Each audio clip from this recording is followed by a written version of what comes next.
This is a game in the YouTuber tournament between Agony Prussian Prince and Wolf Blademaster. I'm quite excited to see the outcome of this battle, because the winner of the best of 3 series is going to move on to face me. I got a free pass because I was seeded so that I'm in the second round of the tournament by default. So no matter which of these players win, I am going to be meeting one of them in the tournament, and they are both very strong players. For Agony Prussian Prince we have Tylus, and Tylus is a much stronger faction than Carthage.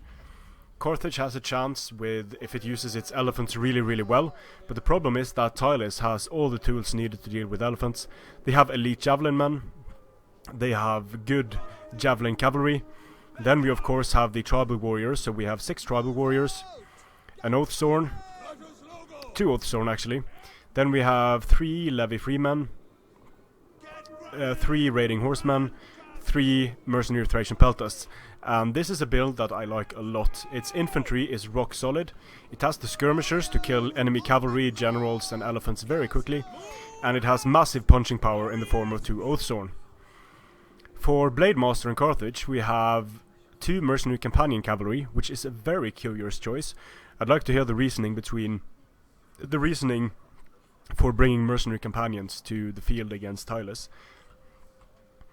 We have some mercenary Cretan archers, those can be nice. The mercenary Iberian swords are almost a given.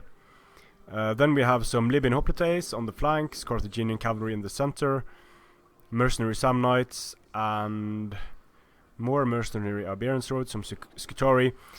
Carthage has a disadvantageous terrain position here, because Tylus is going to be fighting downhill. And the Prussian Prince is going to open up by starting to skirmish against the Blademaster's cavalry, but he's going to screen away the raiding horse with his Libyan hoplites.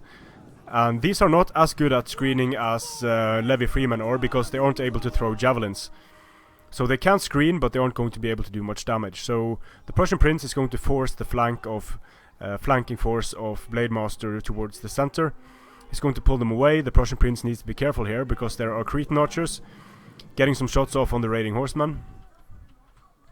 And raiding horsemen are so fast that he could actually be baiting arrows from the Cretan archers here, like he's doing.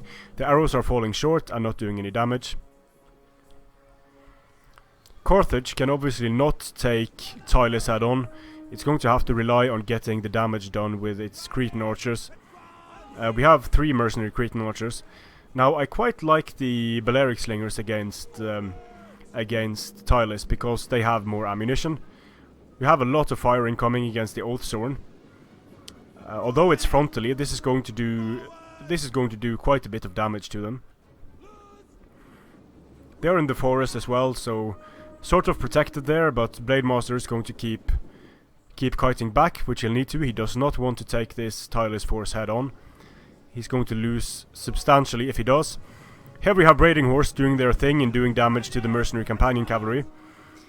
The Libyan hoplites are a bit slow, so Blademaster's formation is going to be pushed a bit closer to the center by these raiding horse, but Prussian Prince needs to be careful, because these mercenary Iberian swords, if they get a volley off on the raiding horse, they can absolutely destroy them. But here we have javelins incoming against the companions, and they are already taking a lot of casualties. Frontal cavalry charge coming in for the Carthaginian cavalry. The tribals are just going to stand here and take it, and this is in a forest they are charging, so he's going to lose a massive amount of Carthaginian cavalry here. The companion cavalry is also coming into the center, getting nice charges here, and the Prussian Prince is not getting good charges. The companions are smashing through, getting into the second line of Celtic warriors, also getting into the mercenary Thracian peltasts, but they are taking so much fire in the process. These are 1290 talent units being destroyed almost instantly, or denarii, whatever you want to call it.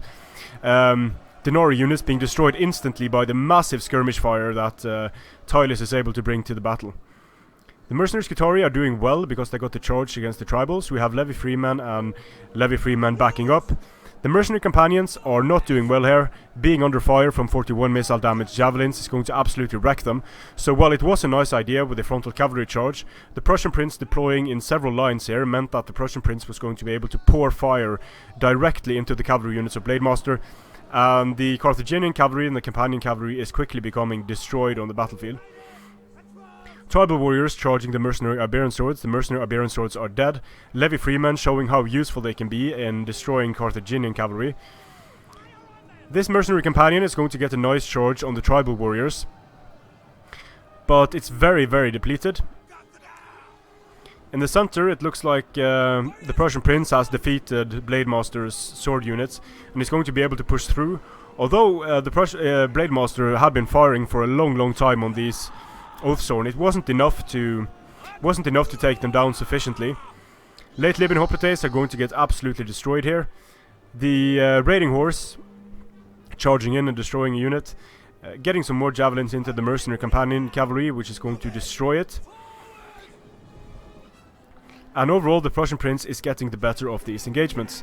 Now, Carthage is not a good matchup for Tylis at all. Its sword line will crumble. Its raiding horse is going to be able to take care of Carthaginian cavalry effectively. And there are just so many units that are good matches for the Carthaginian units that it's going to be very difficult unless you pull some serious MLG shit with your elephants and your skirmishers. It's going to be super hard to do. Here we have the Cretan archers being charged by raiding horse and levy freemen. Raiding horse moving around the flanks, getting shots in against the mercenary Scutari. Not a whole lot of Carthage left on the field.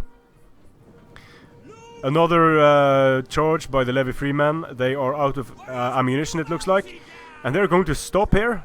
Might give a Blademaster time to pull out his companions, which he indeed will. But Carthage's forces are surrounded. The skirmishers are quickly being destroyed by raiding horsemen. And there's not a whole lot that that Blademaster can do at this point to stop from being defeated by the Italian forces of Prussian Prince. Nice kills here on the Thracian Peltas. The companion cavalry hasn't been able to do much, and in my opinion the companion cavalry is massively overpriced in patch 16. When it had the bonus against infantry, it was a beastly unit. But now that it's capped at 2 units and it hasn't got that bonus versus infantry, these mercenary companion cavalry are very hard to use effectively enough, and especially against a faction like Tylis. One of these companion cavalry units could almost buy a whole African elephant, and that would probably be better, but an engagement in the forest over here is going to negate the skirmishing of Carthage, and the frontal cavalry charge here, Blademaster's cavalry did absolutely nothing. His skirmishers did absolutely nothing. Some of his swords did decently well, but running into the rain of javelins from the Tylis force here destroyed his cavalry, and when his cavalry was off the field, these 5 sword units are not going to be able to hold it alone against all of these very good units from Tylis. So the Oathsworn are doing well, the raiding horse are doing extremely well, Thracian Peltas are doing well, the tribals did well, some of them didn't do too much, but the levy freemen also, by using them in reserve like that, like short range javelin units, he was able to get a lot of kills with them. So well done, good game to both players, and we'll see what happens in game 2, because this is a best of 3, so we will potentially have 3 games. Strength and honor.